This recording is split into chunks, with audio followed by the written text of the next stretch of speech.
Hello, everyone. Welcome to Chasing the Murderer Talking News. This is a Talking News episode. It's going to be only a podcast, something I don't usually do, but there are so many stories I want to cover, and I can only do so much, by working alone. Sometimes I have time to search through and do some research on missing persons, especially in the Chicago area. And though there are so many people there needing their story told, occasionally there's one that reaches out to me, and this is one of those stories. So we know the story is coming out of Chicago, Illinois, and it's one of the most crime-stricken areas in the United States. We have to remember, when this story that we're going through, there was a time when social media wasn't an easy thing to access for all people, especially like it is today. And Chicago has had multiple upon multiple women who have been murdered, kidnapped, raped, and plain out missing. It's not just women. It's men and children too. So the dilemma is there's so much crime there that they don't have the resources to really look into everything that they have to look into, and sometimes they just don't care. A lot of people like to blame and point fingers in places that don't belong. They want justice, but in reality, they really need to cry more resources and to address the fact that some of their officers and investigators really dropped the ball. They dropped the ball before the game even starts. I'm not saying it's every investigator and every officer out there, because sometimes you have the ones that are out there working their butts off trying to make a difference in this world, but you just can't do it alone. So again, guys, I have a lot of stories that I cover that come out of the Chicago area, and I do the best I can with the resources that I have. I cover a lot of cases, and I do it by myself. It makes it hard for me to do this job the way that I feel it needs to be done, because we're missing so many people. They're not a video on this channel, and they should be. I truly would love to cover them all, but I can't do it without help. So sometimes my stories are very minimal because of this. Sometimes I can put a lot into a story, like the Lori Vallow case, but that story takes up my entire time, making it difficult to cover other stories that I would love to cover. But my goal is this: perhaps one day this channel might start getting funds coming in, so that maybe I can pay someone to help me out, and then we could raise the awareness like we should be able to do. So with that being said, I'm going to do my best to cover this story in the time I'm allotted. Maybe a big reporter might see it and be able to air this story as it should be aired. And I want to ask, after you hear the story, make sure that you think of this young lady and set up a vigil or a prayer. So the story is about a girl that goes by Yasmin, a young lady who has been through the ringers her entire life. Talk about the hard knock lifestyle. Some of us have to face that. January 15th, 2008, it is the last day that Yasmin is seen. On that day, she went to the North Lawndale YMCA, where she was involved with sports and other activities. I don't think people realize, but the YMCA and a lot of communities like this is often a retreat for children living in a problem lifestyle. It's not known how long she was there exactly or what she was doing. After her day at the YMCA, she comes home. She does a load of laundry and is said to have gone to bed. However, the next morning, Yasmin was nowhere to be found. On a website called the Charlie Project, they say that the day that Yasmin went missing, there were indications there was a break-in at the residence she was living in. 2 locks on the outside fence and a lock on the basement door had been cut. And the lock leading into the basement, that was Yasmin's bedroom. Her room appeared to be untouched and nothing was taken, not even Yasmin's eyeglasses. So this is strange because her family has criticized the police investigation attached to this case, claiming that investigators assumed she was a runaway and failed to look into the possible causes of her disappearance. I find this often happens in the Chicago area. Many of the cases that I cover or look into, I hear this complaint all the time, and I want that to be known. Investigators all over the United States often they should treat every case as an emergency, even if they suspect it could be a runaway. After the family, points fingers at the police and says, look, you're really not doing what you're supposed to do. Oddly, the authorities admitted that they had made serious errors at the onset of the investigation by not immediately dusting for fingerprints and not taking the broken lock from the basement door. Now that is not something I like hearing. I mean, a runaway isn't going to unlock their own door that way. And if they're going to run away, she's going to need her glasses. During this time, Yasmin was a freshman at Austin Polytech Academy, and she was getting ready to start a new job. It seemed she was trying hard to walk the right direction in her life, but she was struggling with walking that path. Yasmin has a history of running away. So a lot of people believe that this has a lot to do with the background that she comes from. She didn't have a normal life. Not her brother, parents who would nurture and love them. Actually, Yasmin was born in Kentucky, and her mother died when she was just a young child. Her mom was a drug addict, and Yasmin and her older brother were removed from the home, and during that time they were practically babies. They were just innocent toddlers. All they had was one another. So after they were taken away, Yasmin spent several years in the Kentucky foster care system where she was sexually abused. So she ends up developing emotional and behavioral problems, which you would expect in a case like this. So after years of being in foster care, 2001, Yasmin and her brother went to live with Rosemary Sternis, their aunt by marriage, and she adopted them in 2006. Rosemary stated that she loved Yasmin, but she had trouble dealing with her behavior problems and occasionally disciplined her by whipping her with a belt or locking her in the basement. 2007, when Yasmin's brother is 16 years old, Rosemary asked him to leave the home. Yasmin was the only child living at the residence at the time of her disappearance. During Yasmin's time in middle school, she was a good or excellent student. But when she started high school, she began to get poor grades. So her personality, her goals, everything kind of switched. So she lived in an apartment. And what we're learning is Jimmy Terrell Smith and his father lived on the second floor of the same apartment complex that Yasmin lived in. So it was the same building when she disappears. But at the time, no one has made this connection. So according to this article, Smith moved into the building in 2005 after he was paroled from prison where he had been serving a sentence for, guys, get this, attempted murder. So how did Rosemary and Smith come to know one another?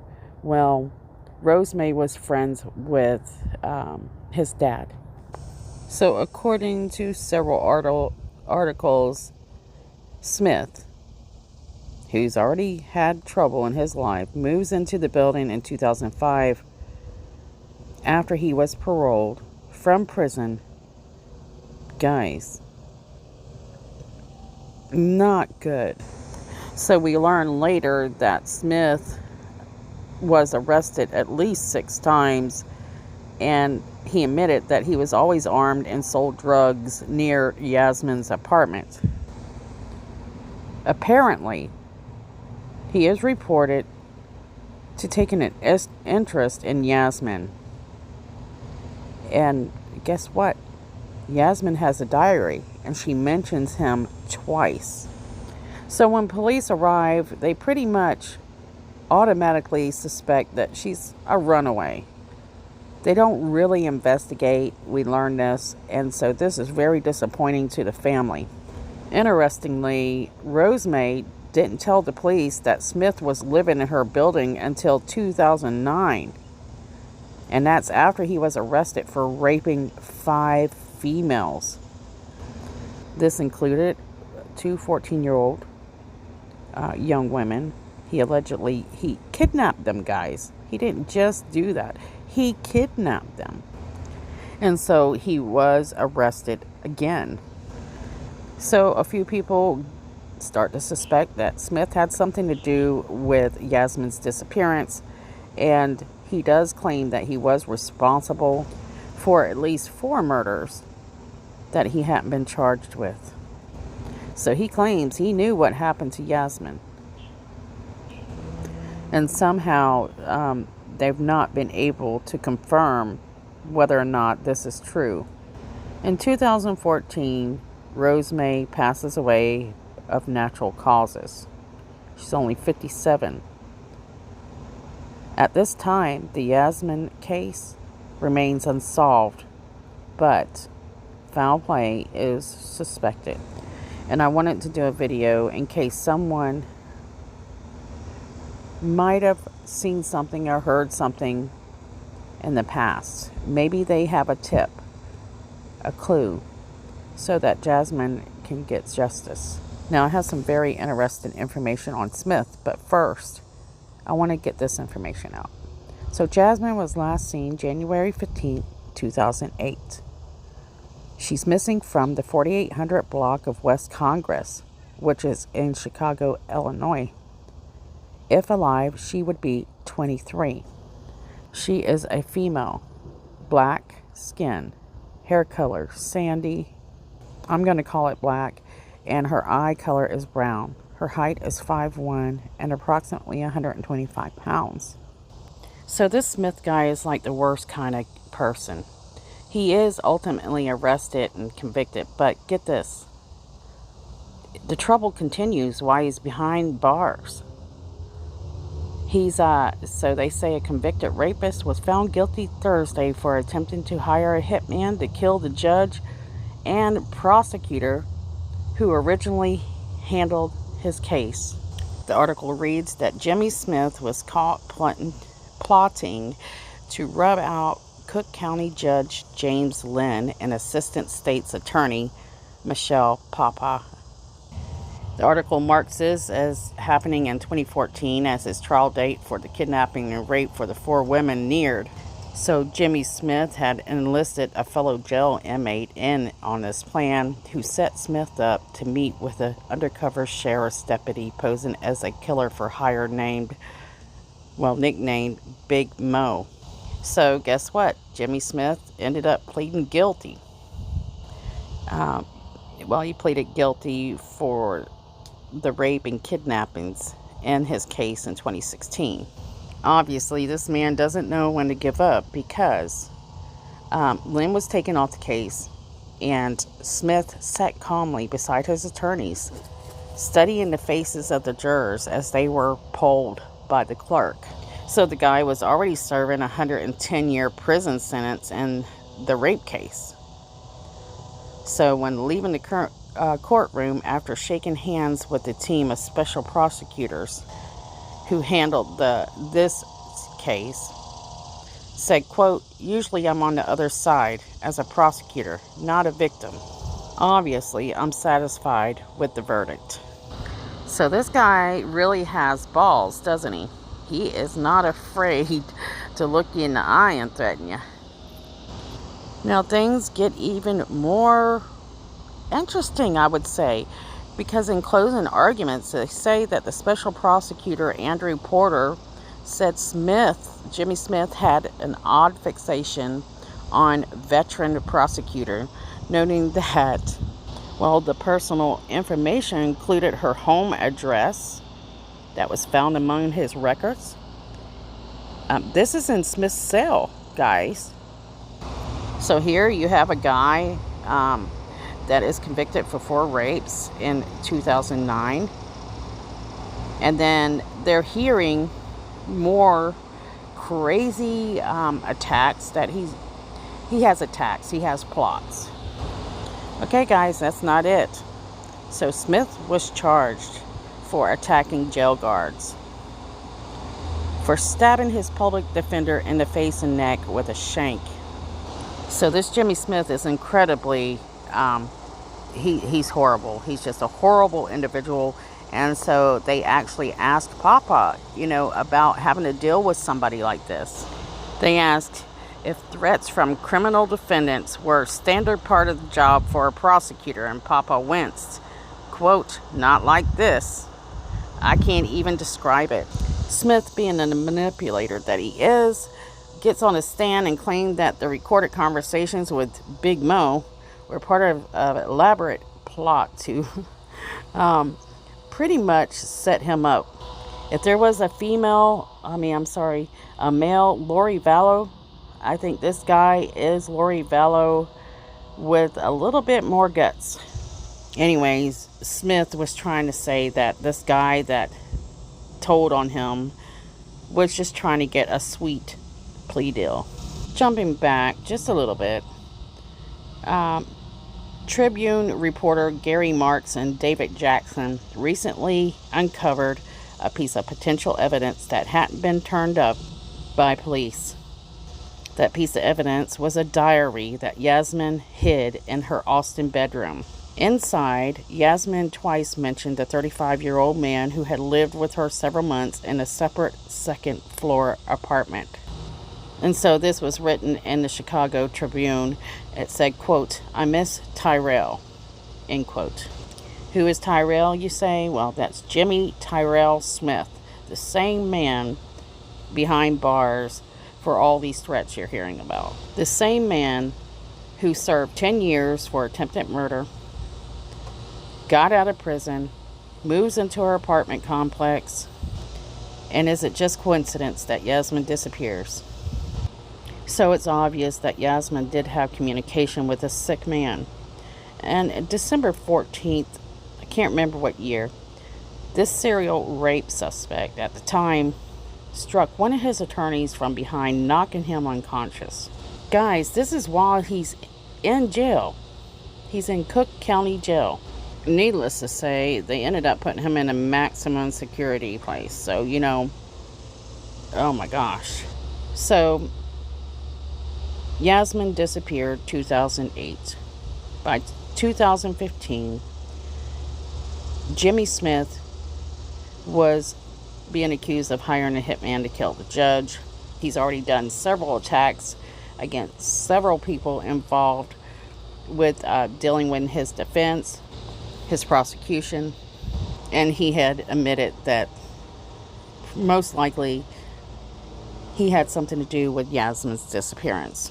So in 2016, Yasmin's quiet case.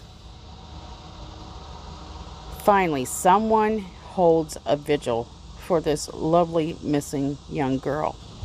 But still, for such a horrifying case, and one that's so odd and devastating, it's been kept on a low burner. Why? This story is filled with all the things that people will watch. So I hope that someone from a big media service or something catch this video and you guys do a huge story on this. So I did a quick overview on this. There's a lot more to it, but mainly I just wanted to go ahead and share the very beginning of the research that I have for this case. Maybe give a couple YouTuber ideas that, here's a very interesting case that someone could take and turn it into something that can really make a difference.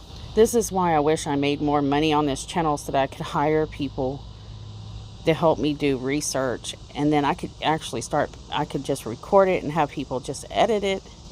It would be it would be detailed a lot deeper.